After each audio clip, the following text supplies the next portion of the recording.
நேற்று வீட்டில் அகத்திக்கீரையும் கொஞ்சம் கலவைக்கீரையும் வாங்கிட்டு வந்திருந்தாங்க. இந்த கலவைக்கீரையில் நிறைய வகையான கீரை இருக்கும். அந்தந்த சீசனுக்கு கிடைக்கிற கீரைங்களை கலந்து வந்து பேக்கெட் மாதிரி கட்டி விற்பாங்க. இதில் இந்த கலவைக்கீரையில் எல்லா கீரைகளோட சத்துமே நமக்கு கிடைக்கும். நிறைய வெரைட்டிஸ் ஆஃப் கீரை வந்து இதில் இருக்கும். முதல்ல வந்து பச்சை பொன்னாங்கண்ணி கீரை, அதுக்கப்புறம் கடையில் கிடைக்கக்கூடிய பச்சை பொன்னாங்கண்ணி கீரை, இது ஒரு வெரைட்டி. அப்புறம் அடுத்தது வந்து இந்த தும்பப்பூ செடிங்க, இதையுமே கீரையில் வந்து சேர்த்து கடைவாங்க. அதுக்கப்புறம் சாரணக்கீரையில் இது பச்சை சாரணக்கீரை இருந்துச்சு. அப்புறம் நான் ரொம்ப நல்லா தேடிட்டு இருந்தேன் இந்த பருப்பு கீரை. இதோட டேஸ்ட் வந்து கடையில் மாதிரி செஞ்சு சாப்பிடும்போது ரொம்பவே நல்லா இருக்குங்க. அப்புறம் சாரணியில் சிகப்பு தண்டு சாரணக்கீரையும் இருந்துச்சு. அப்புறம் அந்த அரைக்கீரை, கொஞ்சம் குப்பைக்கீரை, இதெல்லாமே இருந்தது. கிட்டத்தட்ட 8 வெரைட்டி கீரை இருந்துச்சு.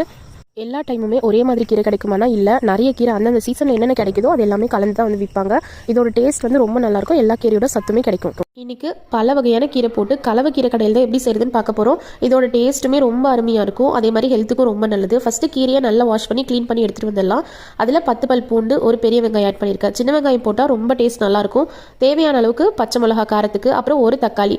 எங்கள் ஊர் பக்கம் புளி வந்து ஆட் பண்ணுவாங்க. உங்களுக்கு வேண்டானா அதை ஸ்கிப் பண்ணிடலாம். தண்ணி ஊற்றி நல்ல கீரையை வேக வச்சு எடுத்துக்கலாம். ஆறுனதுக்கப்புறமா மிக்ஸி ஜாரில் உப்பு போட்டு ஒரு பல்ஸ் மோடில் வந்து 2 சுற்றி எடுத்துக்கலாம். கீரை சட்டியில் போட்டு கடைஞ்சோம்னா இதோட டேஸ்ட் இன்னுமே நல்லாயிருக்கும். இப்போது கீரை வந்து நம்ம தாளிக்கணும். அதுக்கு எண்ணெய் ஊற்றி கடுகு உளுத்தம் பருப்பு போட்டு தாளிச்சிட்டு தேவையான அளவுக்கு காஞ்ச மிளகா போட்டு உப்பெல்லாம் செக் பண்ணிவிட்டு 2 நிமிஷம் வதக்கணும்னா கீரை வந்து ரெடி ஆகிடும். அந்த கீரை வேக வச்ச தண்ணியில் ரசம் வச்சுருந்தேன். அதோட டேஸ்ட்டுமே ரொம்ப நல்லாயிருக்கும். இதுக்கு சைட் டிஷ் வந்து சேப்பங்கிழங்கு ரோஸ்ட் பண்ணால் ரொம்ப நல்லாயிருக்கும்னு சொல்லிட்டு எனக்கு சேப்பங்கிழங்கு வேக வச்சு தோல் உரிச்சு ரொம்ப சிம்பிளான மசாலா போட்டாலே இதோட டேஸ்ட் நல்லாயிருக்கும். மஞ்சத்தூள், உப்பு, மிளகாத்தூள், குழம்பு மிளகாத்தூள் இருக்கும் இல்லைங்களா வீட்டில், அது போட்டாலே போதும். ரோஸ்ட் பண்ணி நல்லா இரும்பு வானலில் போட்டு ரோஸ்ட் பண்ண ரொம்பவே டேஸ்ட் நல்லா இருந்துச்சு. ரொம்ப சிம்பிளான லஞ்ச் தான். கீரை கடையல், சேப்பங்கிழங்கு ரோஸ்ட்டு, ரசம். இந்த மாதிரி கீரை ரெசிபிலாம் நம்ம அம்மா செய்யும்போது சுத்தமாக பிடிக்காது. ஆனால் ஒரு 25க்கு மேலேயே நமக்கு ஒரு பக்குவம் வந்துடும். அப்போ இந்த மாதிரி காய்கறி இதெல்லாம் நம்மளே தேடி தேடி சமைச்சு சாப்பிட ஆரம்பிச்சிருவோம்.